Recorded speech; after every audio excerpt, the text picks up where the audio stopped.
persilakan rekan kami Bapak Wardiman dengan Bapak Sofyan untuk melakukan praktik coaching kasus 1, di mana di sini Pak Wardiman bertindak sebagai coaching, ya, kemudian Pak Sofyan bertindak sebagai coach. Untuk itu saya persilahkan untuk melakukan praktik untuk kasus 1. Tempat dan waktu dipersilahkan. Terima kasih Bu Evi. Mohon izin kepada Ibu Henny dan teman-teman CGP untuk lebih supaya skenario ini seperti benar-benar terjadi. Saya ingin menggambarkan suasana yang seolah-olah terjadi di dalam komunikasi ini. Jadi saya akan bacakan sedikit skripnya agar suasananya lebih mengena. Untuk kasus 1 ini, kasusnya adalah seorang guru sangat memahami jika salah seorang siswanya, salah satu muridnya berbakat dalam berpidato dalam bahasa Inggris. Ia mendorong siswa tersebut untuk mengikuti perlombaan pidato dalam bahasa Inggris tingkat kabupaten. Namun, tampaknya siswa tersebut masih belum memiliki rasa percaya diri. Bagaimanakah cara Anda melakukan atau menanggapi hal ini? Suatu pagi di SMA, Pak Sofyan, seorang guru bahasa Inggris di kelas 11C, menginformasikan bahwa akan diadakan lomba pidato tingkat kabupaten kota. Pak Sofyan menghimbau siswa-siswinya yang punya bakat untuk mewakili sekolah dalam lomba pidato tersebut. Salah satu siswa yang diminta mewakili sekolah adalah Wardiman, karena Pak Sofyan merasa Wardiman sangat berbakat dalam pidato bahasa Inggris tersebut. Di lain sisi, Wardiman enggan untuk mengikuti lomba tersebut karena tidak memiliki rasa percaya diri yang baik, sehingga di suatu siang di sela-sela jam istirahat, Wardiman memberanikan diri untuk menemui dan menghadap ke Pak Sofyan, guru bahasa Inggris, untuk menyampaikan keluh kesahnya. Langsung ke TKP. Assalamualaikum Pak Sofyan. Waalaikumsalam warahmatullahi wabarakatuh. Nak Wardiman, ada yang bisa Bapak bantu? Kira-kira untuk saat ini Pak Sofyan sibuk atau gimana Pak?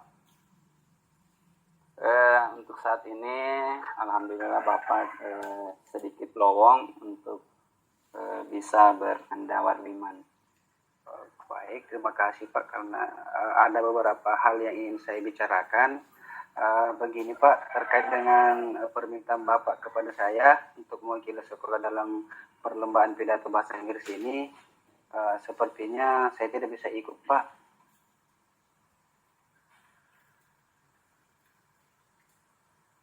Oh iya, kemarin Bapak sudah menyampaikan tentang hal tersebut.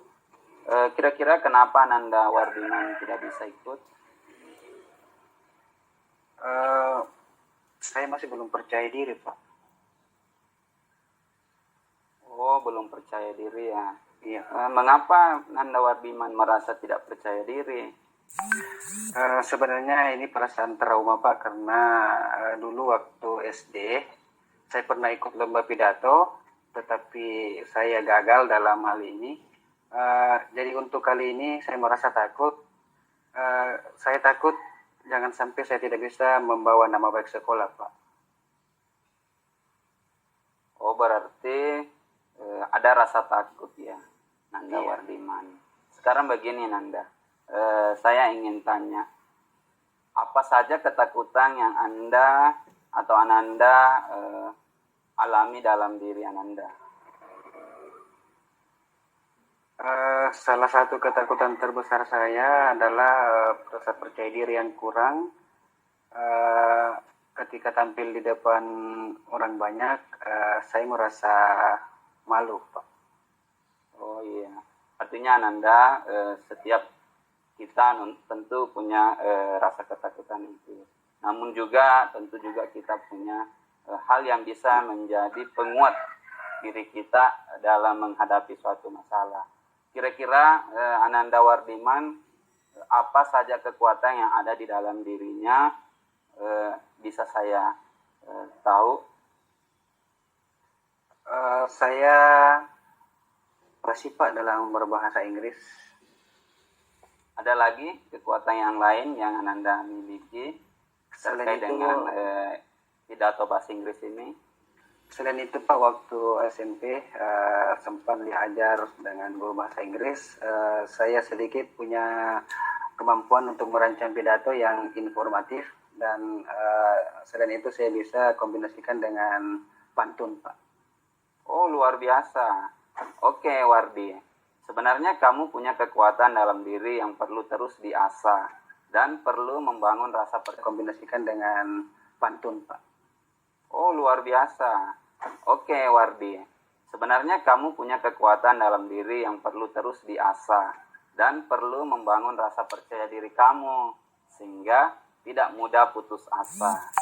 Sekarang Bapak mau tanya, menurut kamu apa saja hal-hal penting sebagai syarat dalam pidato? Kalau setahu saya sih Pak, syarat utama dalam pidato itu tentang bagaimana menguasai isinya yang akan diuraikan, bagaimana kecakapan kita menyampaikan pidato tersebut kepada pendengar atau pembaca, serta ada hubungan antara yang menyampaikan pidato yang harmonis dan kepada para pendengarnya. Iya, tepat sekali, Wardi. Begitulah syarat pidato yang baik dan benar. Nah, sekarang dari syarat tersebut, menurut pendapat kamu, manakah yang belum kamu kuasai? Dari keempat syarat ini Pak, saya belum memiliki kecakapan untuk menyampaikan isi pidato tersebut kepada para pendengar, sehingga pendengar bisa memahami isi yang saya bawakan. Hal inilah yang membuat saya kurang percaya diri Pak. Ya, baik, Wardi. Kalau begitu, langkah apa yang kamu bisa lakukan supaya mengembalikan kepercayaan diri kamu apabila dikaitkan dengan syarat pidato yang kamu sepakati tadi?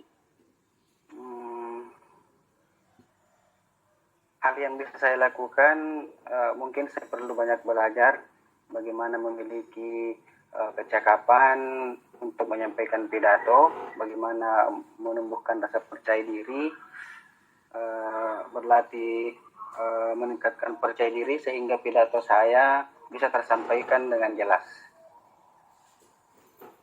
Bagus sekali, Wardi. Kembalikanlah kepercayaan diri kamu dengan lebih banyak lagi belajar tentang bagaimana berpidato yang baik dan bisa mempengaruhi audiens dengan pesan dalam pidato kamu. Bapak yakin kamu pasti bisa, karena kamu punya kekuatan yang perlu dieksplor dan cara mengeksplor kekuatan tersebut salah satunya adalah dengan mengikuti lomba pidato ini. Bapak yakin kamu bisa. Jangan prioritaskan dulu mau menang atau kalah. Yang terutama adalah kamu sudah bisa mengembalikan kepercayaan diri dan dapat banyak pengalaman yang baru. Dari rekan kami Bapak Wardiman dan Pak Sofyan, penampilan yang sangat luar biasa sekali tadi. Jadi berdasarkan komunikasi antara coach dan coach, yang bertindak sebagai pengamat pada kelompok 1 adalah Bapak Sam Surya. Bagaimana Bapak Sam Surya dari praktek coaching yang telah dilakukan tadi, mungkin silakan diberikan komentar tentang praktik tadi. Baiknya Pak. Ya baik, terima kasih saya ucapkan kepada Bu Evi Susanti dalam hal ini sebagai moderator juga sebagai pengamat juga. Di sini saya Sam Surya sebagai pengamat 1 tadi telah menyaksikan percakapan atau dialog antara coach di dalam Pak Sofyan. Nah, berdasarkan hasil pengamatan yang saya lihat, yang saya dengar, yang saya rasakan itu bukan seolah memang situasinya di dalam sekolah yang perbincangannya itu berjalan begitu baik ya, kayak semacam mungkin tidak dikonsep berjalan beralur begitu saja. Jadi seolah-olah kita rasakan bahwa memang ini kondisinya berada di dalam sekolah, sehingga apa yang mereka sampaikan, apa yang mereka katakan itu tersampaikan kepada kita sebagai pengamat. Nah, berdasarkan tadi percakapannya, jadi saya melihat untuk tujuan, jadi tujuan yang disampaikan oleh coach dan coach di sini sudah tersampaikan dengan sangat jelas, pemaparannya sudah sangat bagus, ya. Tadi tujuannya di sini yang saya tangkap adalah coach menyampaikan kerisauannya, ya, ingin curhat, mungkin ingin mengatakan sesuatu kepada sekali apa yang disampaikan pemaparannya. Kemudian untuk identifikasi, saya lihat berdasarkan pengamatan itu coach itu sangat berperan baik di sini dalam hal menggali kemampuan yang dimiliki oleh coach, ya, sehingga sehingga coach ini merasa dia kembali percaya diri.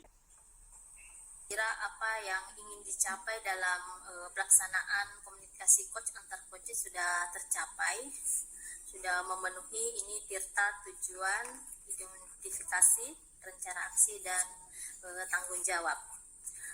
Selanjutnya saya persilahkan kepada kelompok 2 untuk memberikan tanggapan balik dari praktek coach yang dilakukan oleh rekan kami, atau ada saran dan masukan dari kelompok 2. Saya persilahkan untuk raise hand. Ya, silahkan Bu Evi. Baik, terima kasih atas kesempatan yang diberikan oleh moderator Ibu Evi Susanti Satri. Assalamualaikum warahmatullahi wabarakatuh. Nah, para telah tersampaikan seperti tadi Pak Samsurya katakan bahwa telah disampaikan dengan jelas bagian-bagian dari tahapan tirtanya yang akan kita capai di dalam praktek coaching ini, yang dimulai dari tujuannya, kemudian rencana aksi dan tanggung jawab. Jadi secara keseluruhan sudah sangat mencerminkan, sudah sangat memperlihatkan proses tirtanya dengan baik. Mungkin hanya itu saja yang ingin saya sampaikan. Terima kasih. Assalamualaikum warahmatullahi wabarakatuh. Ya, terima kasih Bu Evi Asprani tanggapan baliknya. Jadi berdasarkan komunikasi antara coach dan coach, apa yang kita harapkan sudah tercapai, ini sudah mencakup model tirta. Apa yang kita ingin capai sudah tercover semuanya.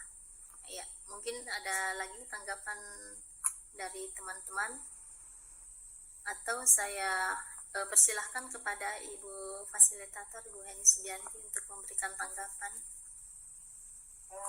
Untuk menyingkat waktu, sebaiknya langsung aja dulu, nanti kita akan secara bersama hasil akhir, begitu Bu, biar nanti Bu. Ini nanti kalau 7 orang nanti kan tidak tahu bagaimana itu ya, sepakat dulu ya, kita kumpulkan semuanya. Bu. Kita nanti setelah itu di akhir penutupan kita kuatkan dan kita rangkum. Jadi intinya masing-masing anggota sudah sepakat hasil pengamatan teman-teman, dan itu menjadi pijakan untuk memperbaiki. Jadi nanti setelah kegiatan ini, misalnya Bapak Ibu merasa tampilan prakteknya tadi dilakukan juga silakan Bapak Ibu bisa mengulang kembali. Kalau nanti hasil dari ini akan saya share ke Bapak Ibu di grup, sehingga nanti pada waktu tugas Bapak Ibu mengambil bagiannya pada waktu praktek tersebut, seperti itu. Itu menjadi code, bukan menjadi atau pengamat. Seperti itu Bapak Ibu.